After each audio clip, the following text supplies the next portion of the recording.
Hello and welcome. I'm Reuben Covington, and today we have another Dreamscape custom Magic set draft. This is Dreamscape, my custom Magic set that I've made, and we've got 8-player draft. If everyone want to quickly say hi. Hi. Hello there.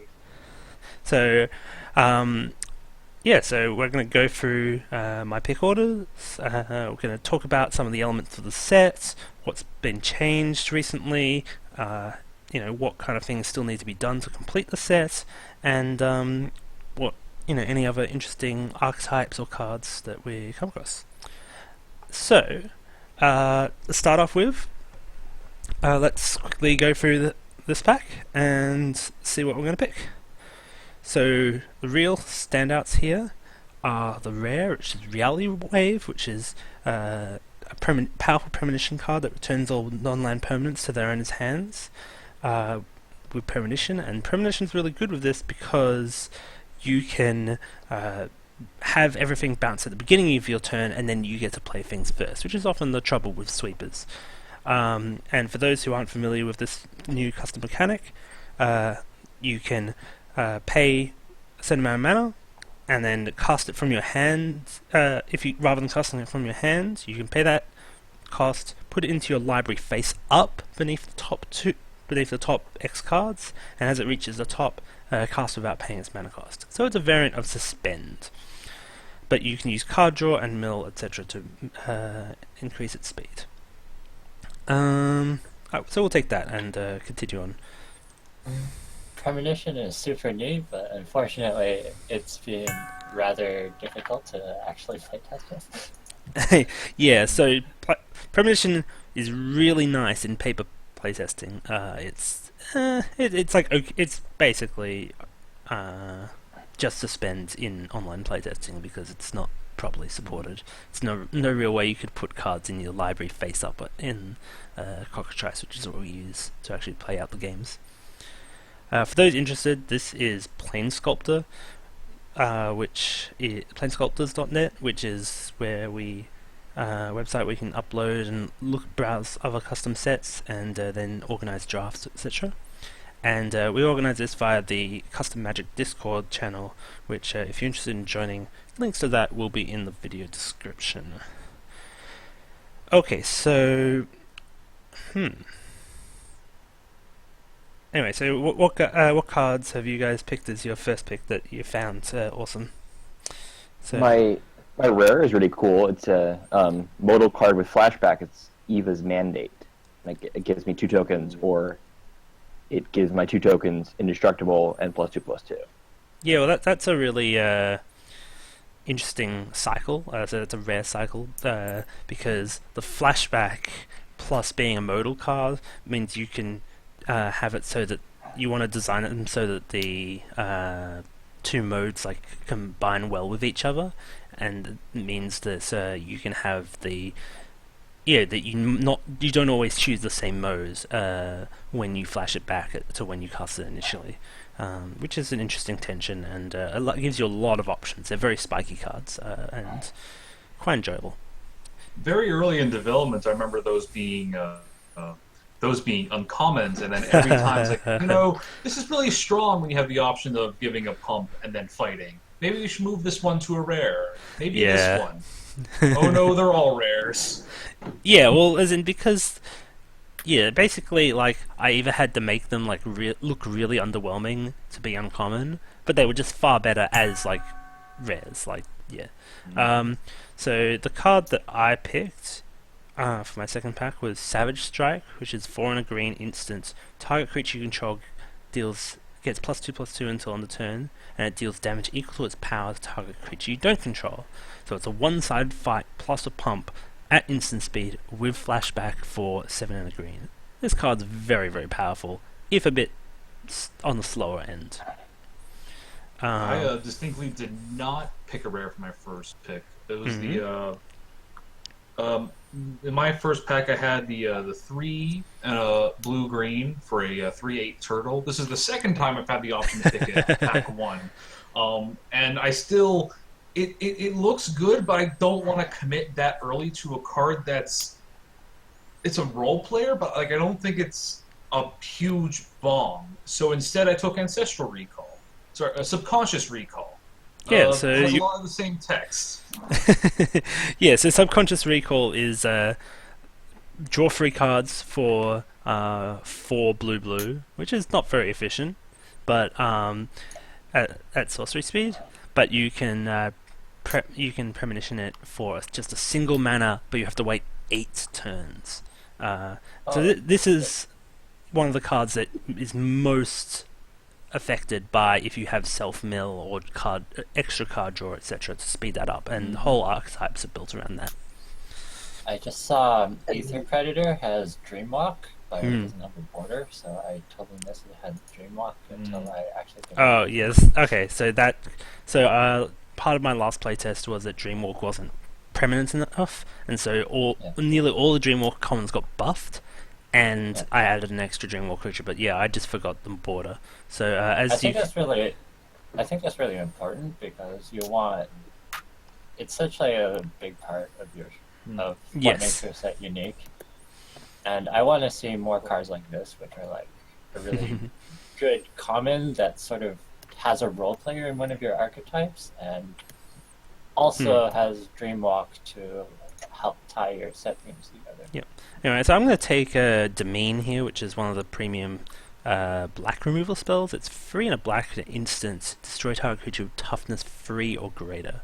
It's just a very flexible and powerful removal for common. And even though it doesn't fit into our first 2 picks, I think it's the strongest card in the pack. Okay, any other cards that anyone who hasn't talked about? Anyone who hasn't talked yet want to talk about? Or general thoughts? Fires of the Mori. So this is a card that was redesigned recently. You want to read that out? It's 1 red enchantment. Trance at the beginning of your end step. Put a charge counter on this for each tapped creature you control. And if it has 5 or more charge counters on it, creatures you control get +2/+0. Yep.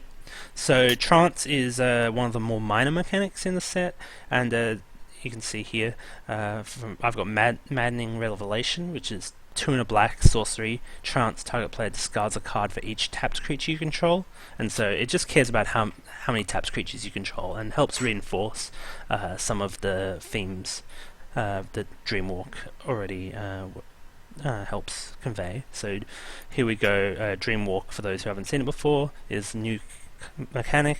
Dreamwalk, this creature can't be blocked by untapped creatures, and tapped creatures can block it, thus reversing the normal paradigm of how things can get blocked, which makes for some really interesting board states, even though it's not actually kind of strictly evasion as you normally think about it.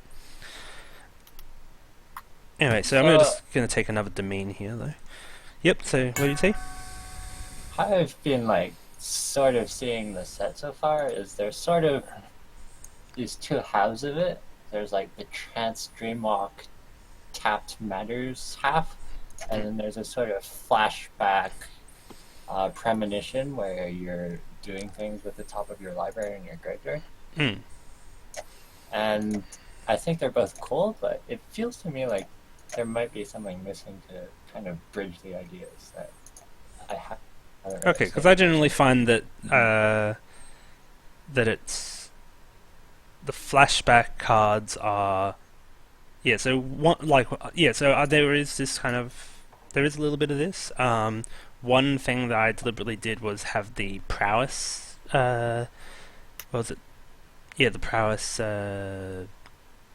Aggressive deck in red white, and this uses a lot of the flashback to get extra triggers, right? But it also uses a lot of the tap matters and Dreamwalk stuff. So cards here like the Morrow's Chosen, which is a Dreamwalk 2 and a red 3/1 with both prowess and Dreamwalk, and so that because they do have some crossover, but one is kind of non-battlefield stuff, and one's battlefield stuff. So you do need kind of something to try and cross them over. Okay, so what card am I taking here? I should probably pick something. So Doused Fate is a card that always gets overlooked, but I think is probably pretty strong. Which one? This is a 2 and a blue for an instance. Creatures your opponent control get -3/-0 with flashback for 6 and a blue. So it kind of like shrinks their whole team multiple times at instant speed. Which I don't love shrink effects in limiteds usually.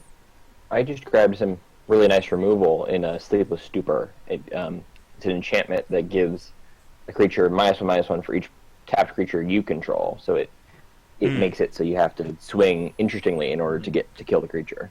yes. Like, when I'm playing limited, a card needs to be really good to be card negative. Yep. And usually shrink effects are like, okay, maybe you fog twice. Or very occasionally, if the stars align, you get a combat check out of it. I've actually played those shrink effects in a few of the last few drafts that I've done, particularly custom sets. But they do require a very specific deck. If you are drafting a very large control deck where you have some sort of late game threat that really can't be denied, it will work. But like you can't just draft it in any deck, or else you'll actually just do nothing. The problem is that control decks really want to be card positive, and flashback allows you to get a lot of flashback plus if you're able to stall for subconscious recall that we talked about earlier. Definitely allows you to kind of get back some of those cards. But yeah, it's an interesting dynamic. Anyway, it's just a card I have on a watch list because, like, the very first time I played it in a paper playtest, it was like quite strong. But then, like, I've never seen it played like since then. So, it's a kind of card that will be like really strong in that specific situation where it happened to be really strong. But in general, it's not an effect that progresses your game plan. It's not really an effect that you can regularly stop your opponent's game plan with. You can delay or hinder it, but... I'm really tempted to take the Serene Light, but I also kind of need some creatures. So it's like, am I going into green or blue here? Sunbloom Elf is kind of like a mana elf, which doesn't stuff up Dreamwalk by being able to tap at instant speed. So this is kind of why it's designed a little bit weird. But in return, it does actually have like a reasonable amount of toughness, so it's kind of a little bit better for like slower control decks. What's its toughness? So it's a one free. Sort of midway through this pack so far. Yeah. Oh my god! I think people are really underrating that card. Like the card is. It looks busted. The turtle. Pro. It's a 3/8, 3 green, blue, 5 mana. You can mill yourself for 1, which is really strong in the red deck, and you can pay 5 to just like put something in your graveyard into your library and give it premonition. Yeah, I mean, I like it's a good card. I think there are still better cards even at common to take as your very first pick, because I'm pretty sure that's my turtle that you got. Yeah, so this is Aisha's what's it called? Aisha's Guardian or something? Or Caretaker. Aisha's Caretaker. Yeah. Which is fair, but I'm totally taking it at this point in the draft. So this card I just picked is an interesting one, Lumbering Ancient. It's a 5 mana 7/7 artifact creature that enters when it enters the battlefield, tap it, and it doesn't untap during your next untap step. So this is kind of like super slow. Usually you have like the zombies that like enter tap. This is like super tapped, but that's actually somewhat relevant against if you're getting beaten down by Dreamwalk creatures. And being a 7/7 of a 5 is often worth the wait. So the big thing right now is that blue-green is going to be the colors with no removal. So let's talk about that -3/-0 so with flashback you were just hating on. That is not going to help this deck. Is it? It sounds like the perfect deck for it. You have a 3/8. They're not attacking through it if they have 3 less power. They're not gonna attack through it if they have like. Oh, geez, that turtle looks pretty good. Maybe not first pickable, but definitely second. Agreed. I'm going to take another Lumbering Ancient. This card might not be as good as I think it is, but we'll see. Am I still in the draft? Because it gave me an error message and now it's not giving me. If you refresh... Okay. So, is that Pine Trick you? Yeah. Oh, there we are. Okay, yeah. Sorry. Yeah, no, if you ever get an error, make sure you... if you ever get an error in the future, make sure you screenshot it so we can send it to the web. Oh, I controlled-C'd it. Okay, cool. Yeah. I'll send it to him in a bit. Alright, make your pick when you're ready. Excellent.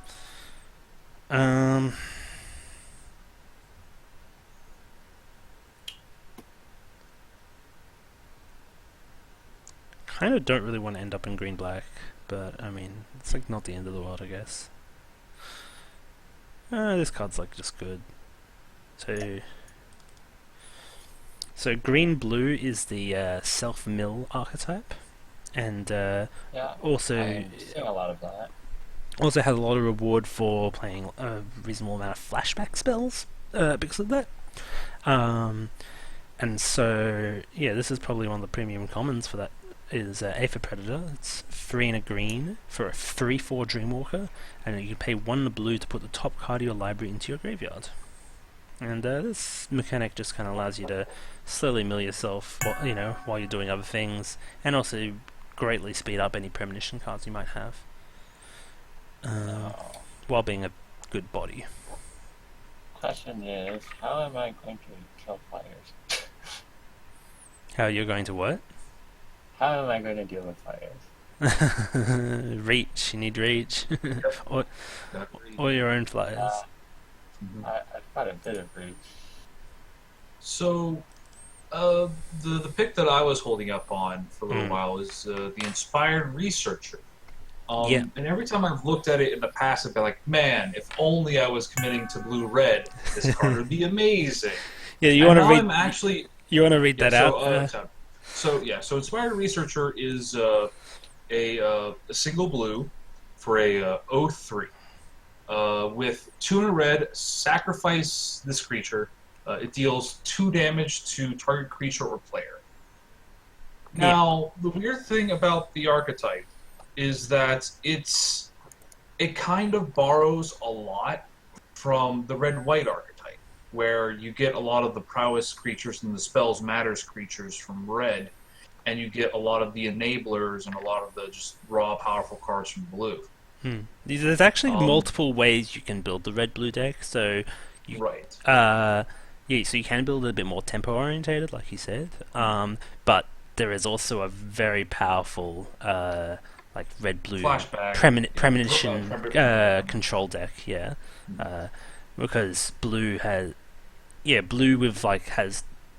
things like the Inspired Researcher as a 0/3 early on to clog up the ground, and then you can basically keep delaying, keep using things like Think Twice, etc., and then like just get out huge spells which you for cheap using premonition. So, but I'm staring right now, and what I wouldn't give if it were only a 1/2. Like, the form of Squire would be so much better for this particular iteration of the deck, just so I can turn it sideways most of the time. But yeah, well, which is interesting because it's designed as for the more controlling aspect of the deck.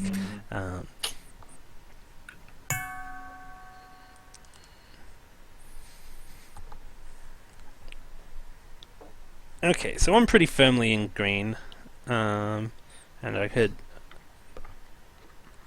which is like, okay, I don't know, green's strong, but it's more just like the last couple of drafts I've been green.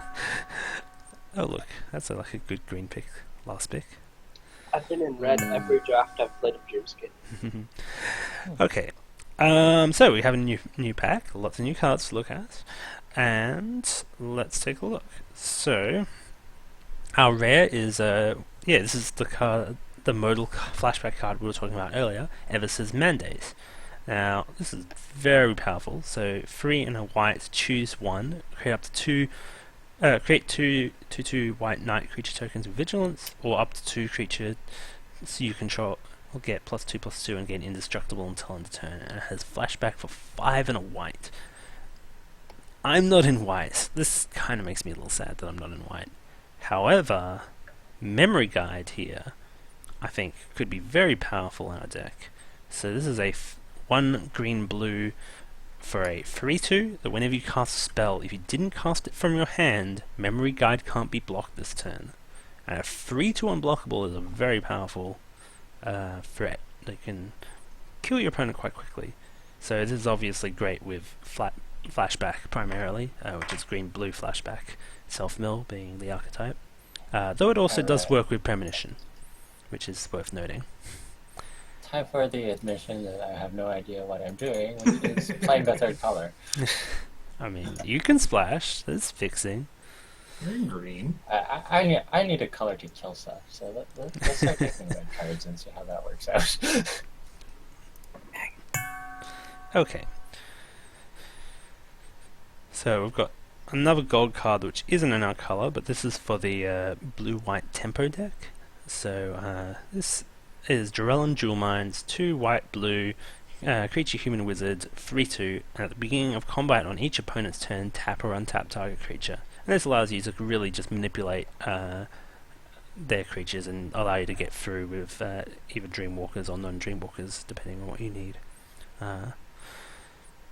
But we are going to probably commit more to blue here. Oh, I have another spider, bro. Dreamweaver was super strong last time I saw it. I'm pretty happy to find one. So this is a Pessimite, is a reprint, and there's a lot of cool things in the set because of the ability to both tap or untap, which doing something like untapping your guy mid-combat is awesome, but then something like tapping your own guy mid-combat to block their Dreamwalker is also even more awesome, and not something that you find in other sets. Okay. What if you gave Mr. Grumpy the ability to sacrifice this if you don't control Aisha?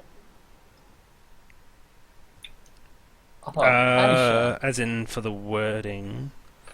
Yeah. For the red-blue legendary. Yeah. That's a possibility. I'll take a look at it after. Yeah, when we finish the draft. Alright, Aisha has sold me. I'm trying those 3 colors. We have Aisha and her caretaker. Nice. So Aisha is one of the legendary characters in the set. She's Aisha the Child Dreamer. Don't have her up here unfortunately, but she's 3 red blue for a 0/1. That doesn't sound very. Actually. It's it's a 1/1. Yeah, so it doesn't sound particularly good, but she comes in with a 7/7 Dreamwalk Trample legendary token called Mr. Grumpy, and if she dies or she leaves the battlefield, he goes away because he's her dream. So it's a very, very lots and lots of stats for the cost, but with a vulnerability, which is an interesting design. I still love the fact that it's called Mr. Grumpy. It's awesome. So... well, because that's what a kid would name their, name their, Dream Guardian guy. Yeah, the whole idea is that it is, just a pure, unrestrained child in the middle of the dreamscape. So, my 2 choices really are the 3/3 flyer with premonition or the 2/2 knights with premonition. Yes. That's what's my pack right now. I'm really going to go with the flyer. So, yeah, it depends a lot on what your deck's doing. So, if you're playing, for example, a more aggressive plan, I would definitely recommend the knights. If you're playing the more, it's worth noting that knights are actually instant speed, so you can actually kind of flash them in and get a little bit of advantage though. But the knights cost 6 to cast straight, correct? Yes. And then the free flyer is is a decent finisher. It's not like perfect, but it's a decent finisher for like the red-blue control deck or the blue-black control deck. Mm. Oh wow, this red's gone around. Galloping Dread. So this is I saw that go around a lot last time. this card's like very good, but yeah, It's good, but it's a weird time to shift. yeah. To it. It's also like it wasn't good enough for first pick last time, so it went out around a lot in the first pack as well. Maybe it's a sign that your red-black deck is a little bit confused. Hmm. So the red-black is red-black tokens in this set, which is Yeah, I'm not getting that. Yeah, I didn't get that. I'm drafting red black now, and I didn't get that.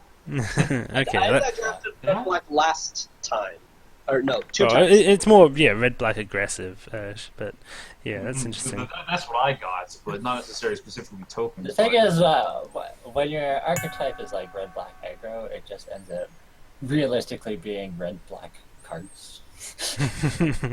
Because if you have a lot of red-black removal, you just end up red-black kill stuff.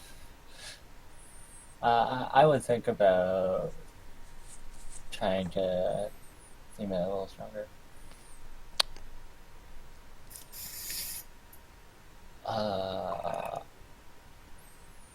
Okay, so Twisted Expanse is one of the rare lands in the set.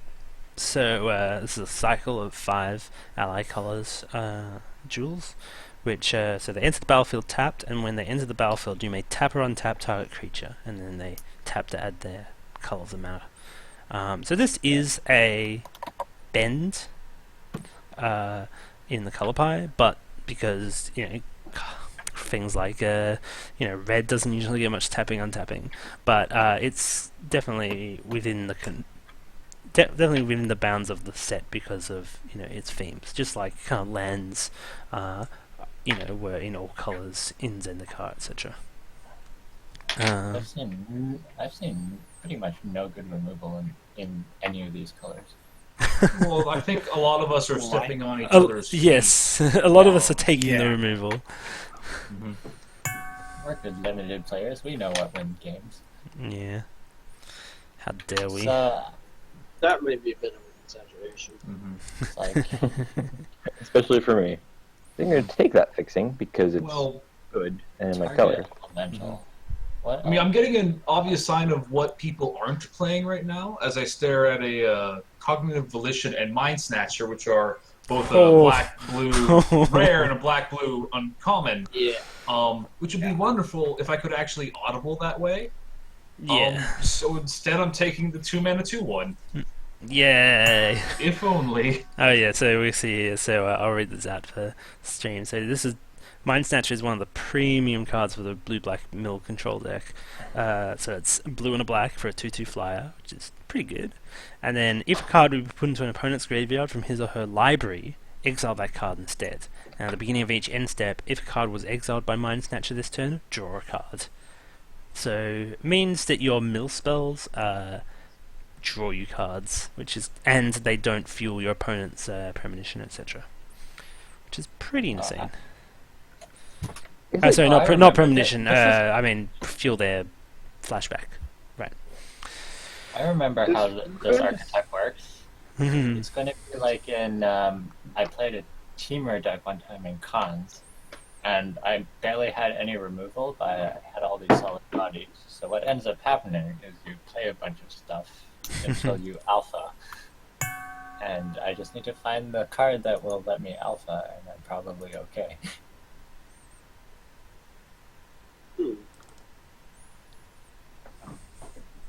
Anyway, so Memory Plantation. This is a functional reprint of a land from Oath of the Gatewatch called Outpost Settlements, I think it is. But there's some common in this set, and that's very important because basically instant speed's ability to tap. Oh, sorry, sorry, I'm not even looking at my own card. This Memory Plantation is a very different land. I'm thinking of a different land. Memory Plantation is all about flashback, and you can add any color of your mana pool, any color to your mana pool to cast flashback cards from your graveyards. Which is You're thinking of yeah, I was thinking of Dream Frontier. Sorry. which almost made it to you. Almost. I'm noticing a lot of X1 hates in red that I'm not keen on picking up. X1 what? I was just thinking the same thing. I was thinking Like, there's a lot of ways to ping something, and I'm not seeing a lot of reason to do that in this set. There's a lot of reason to do it, but most of it is to be done when you are red itself. There are a lot of X1s in the set, but not at that cost. So Sting in the past, I think, so Reuben may have just passed it a little while ago, is 1 and a red for an instant, for ping 1 to a creature and ping 1 to a player, and then with flashback 3 and a red. But the problem with it is that the upfront cost is way too much. I'm looking at it again, I actually had it perfectly right. Awesome. The upfront cost and the flashback cost, honestly, are a little too much. Doing both at the same time for a weird, like, not quite Searing Blaze isn't that great. Yeah, so...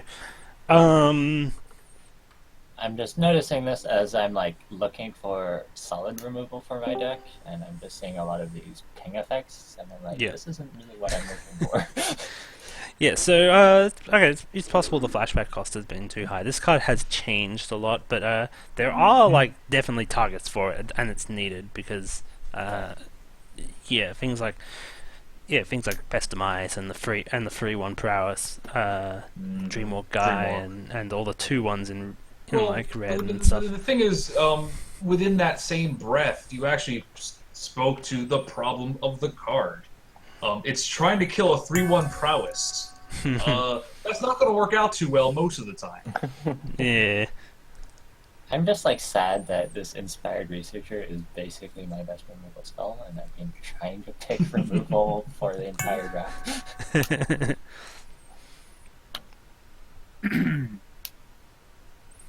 Okay, so new pack here. Oh, there it is. There's the 3 damage to target creature or player. Anyway, I'm going to take another one of these. So now the question is, do I shift to green? It's not the most useful thing in the world, but it's a lost fails a 2/3 flyer for 3.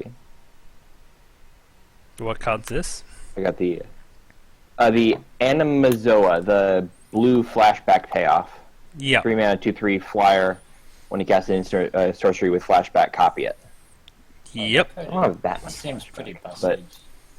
But it's good enough that I'm just going to take it anyway. Yeah, so that's a rare. It's very, very powerful, and it's a lot of fun to build around. So I'm currently looking at the bravest pick anyone can make, I think.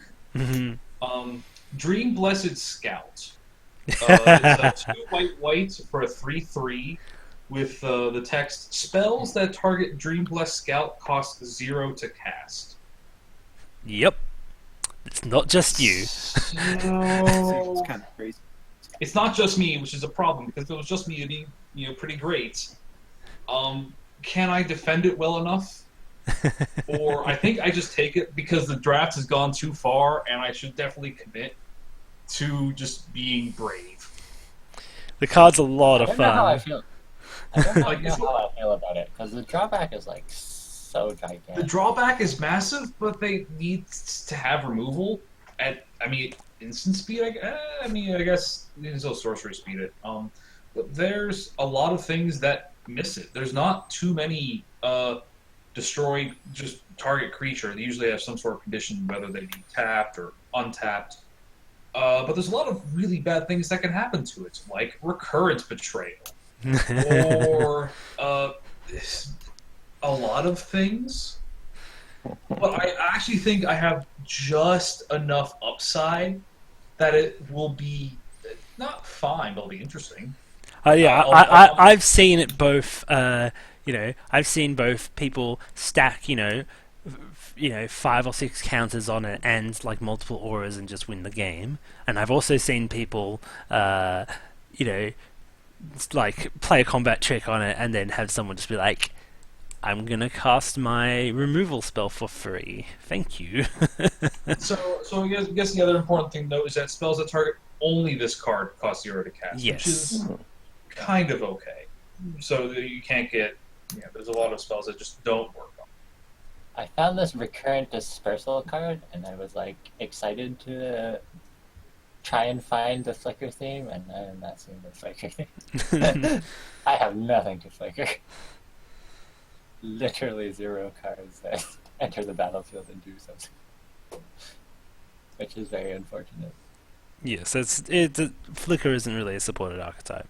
It's more just Flicker works nicely with the recurrent cycle. So these are cards that come back every 3 turns. Caliber Def, we're waiting on you. Yeah. So what are you thinking if you want to share with the class? Yama. Yama Planar Huntress. Oh, this is one of the Planeswalkers. And I'm in red-black, mind you, and I've got plenty of black cards, but I have picked a couple green cards. Nah, you should let it go to me. It's not going to go to me. It's like all the way. not gonna You're like be- the yeah, other it's side of the not- table. The cards that say just pick it and think about whether you're playing it later. Yeah. So, Like, the card in limited is absolutely insane. Yes, I'm going 3 color. And YOLO. come on, Calbert. Okay. Oh, a flyer. Do I have removal here? Oh. Giant hydras. Ooh. Giant Hydra is Hey. pretty good. how is Lethargy played? Because it seemed interesting, but just with all the combat tricks in the set, it seems like it's just not worth it. I don't know. I did say I'm going to need an Alpha Strike, though, so let's take this unimaginable. I keep saying to myself, oh man, I'm going to take Midnight Howling, which is 1 a green for a 2/2 elemental token, and then Flashback for 5 and a green, which is like, it's very good. But then other things keep popping up. I'm like, God damn it, I want to take it, but I want to take this as well. Anyway. Oh Lord, this is going to be one heck of Oh, a deck. Panic Figment is exactly what I want.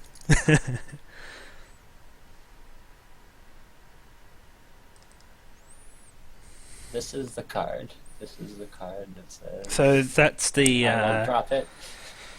so Panic Figment's the like into the battlefield creatures without flying can't block this turn, and it has premonition or whatever. Yeah. So this is the solution to the board stalls that I will inevitably create. Oh, another one. Okay. Okay, so now this is one of the premium cards for green blue self mill. Is Gardener of Wisdom. This is kind of the common payoff card. So this is 3 green for a 0/0. That doesn't sound particularly good, but it enters the battlefield with X +1/+1 counters, where X is the number of creature cards and/or land cards in all graveyards.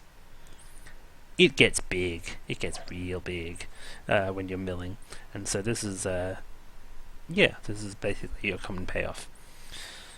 And I think I'll take it. This thing should not work. This is a bit odd. Recumbent Bliss, which is a pacifism that gains you a life each turn. Yep. It says May. Yeah. What? It's a It's reprint. on reprint. Oh, weird. So the part of the May is probably just because I think it was post Time Spiral, there were a lot of decks that actually were based around the Soul Sisters. Yeah. But the problem with Soul Sisters is that all the triggers with the original Soul Sisters, they were mandatory triggers. So you would, have to remember each and every single life trigger.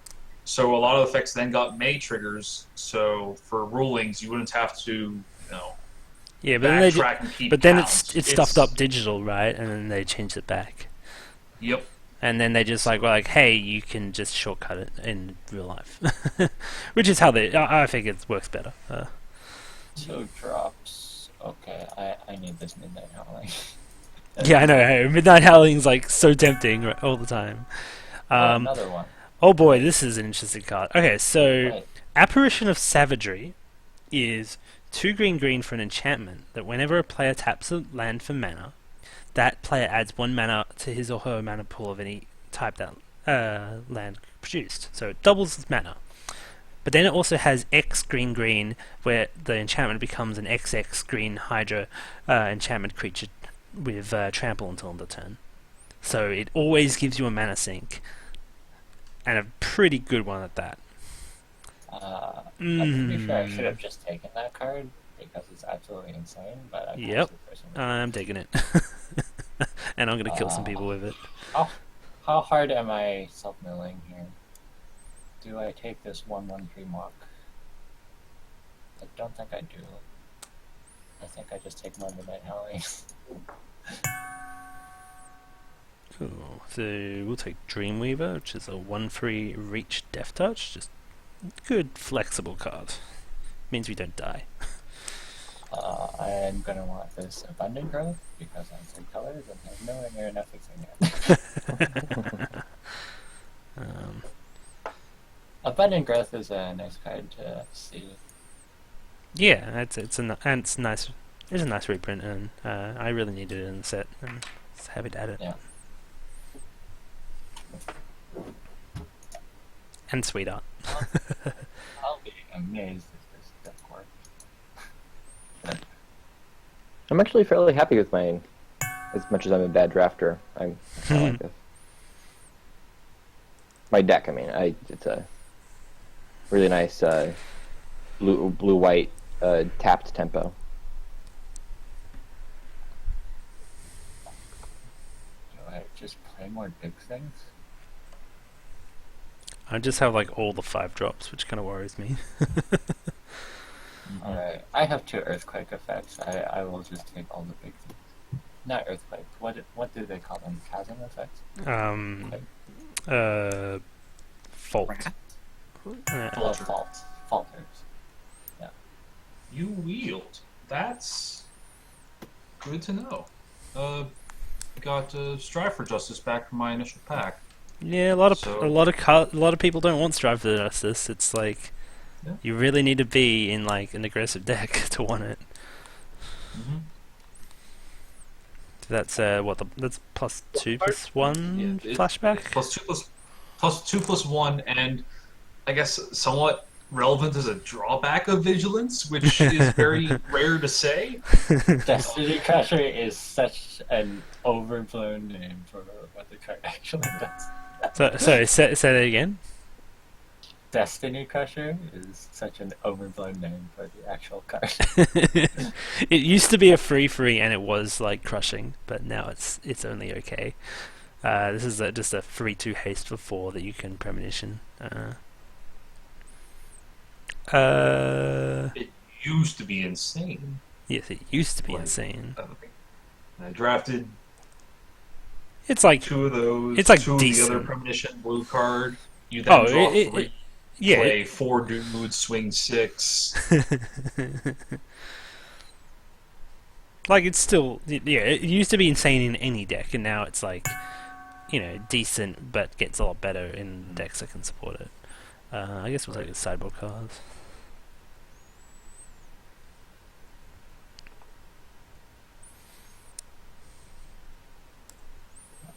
Yeah, this deck isn't really gonna work with it. I'll be surprised if it does not. Mm-hmm. Well, I have a balance of things to stall the board, some solid bodies, and ways to break it open, I guess. I just don't like this. I don't love playing this type of deck that's so at the mercy of actual answers. Okay, so No, I guess think I'm like playing removal Dow's kind Fate. of Creatures your opponents control get -3/-0 until the turn. We will see how useful that will be. I think it's I guess I'm getting a second Dow's Fate. I'm probably not going to play a second one. I'll argue that it's good. I don't quite think it's that good. I can still play blue. Blue give me a really. I guess I splash it for ice. Okay, so that's been the draft. Thanks guys for watching. This has been draft of Dreamscape. Again, details of everything will be in the video description. Hope you guys enjoyed it, and we will have next up some of the gameplay after we make our decks. Bye guys.